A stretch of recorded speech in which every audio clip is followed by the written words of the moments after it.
গ্রামের একদম শেষ প্রান্তে দাঁড়িয়েছিল একটি পুরনো একতলা বাড়ি। সেই বাড়িতে একাই থাকত রাহুল।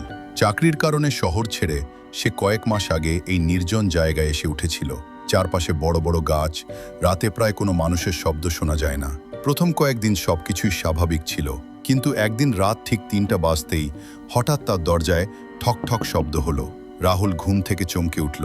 এত রাতে কে আসতে পারে? সে ধীরে ধীরে উঠে দরজার কাছে গিয়ে জিজ্ঞেস করল, কে? কোনো উত্তর নেই।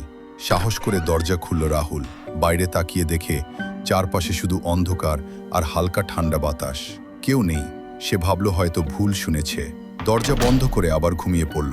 কিন্তু আশ্চর্যের বিষয়, পরের রাতেও ঠিক ৩টায় আবার দরজায় কড়া নাড়ার শব্দ হলো।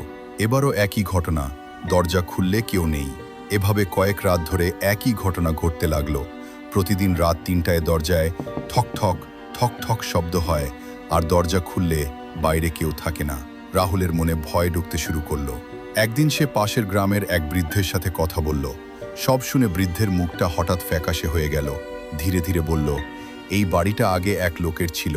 সে এক ঝড়ের রাতে দরজার বাইরে দাঁড়িয়ে সাহায্য চাইছিল, কিন্তু ঘরের ভেতরের লোক দরজা খোলেনি। লোকটা বৃষ্টির মধ্যে দাঁড়িয়ে দাঁড়িয়ে মুড়িয়েই মারা যায়। রাহুল কথাটা শুনে একটু অস্বস্তি পেল, কিন্তু এসবকে কুসংস্কার ভেবে উড়িয়ে দিল। সেই রাতেই আবার ঠিক ৩টা বাজল। ঠক ঠক ঠক, দরজায় কড়া নাড়ার শব্দ, আগের চেয়ে অনেক জোরে। রাহুলের বুক ধরফর করতে লাগলো। তবুও সাহস করে দরজা খুলল। কিন্তু এবার দৃশ্যটা আলাদা ছিল। বাইরে কেউ নেই ঠিকই, কিন্তু দরজার সামনে মেঝেতে ভেজা পায়ের ছাপ দেখা যাচ্ছে, যেন কেউ বৃষ্টিতে ভিজে দাঁড়িয়েছিল। পায়ের ছাপগুলো ধীরে ধীরে ঘরের ভেতরে ঢুকছে। রাহুল ভয়ে স্থির হয়ে গেল।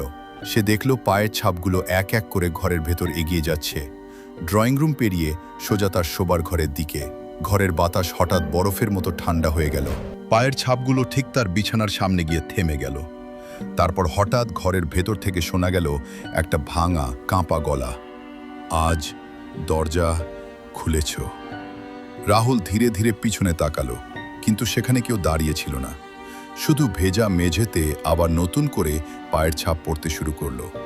এবার সেগুলো তার ঠিক পিছনে দাঁড়িয়ে থাকা কারো। আর সেই মুহূর্তেই আবার দরজায় শব্দ হলো, ঠক ঠক ঠক। কিন্তু দরজা তো আগেই খোলা ছিল।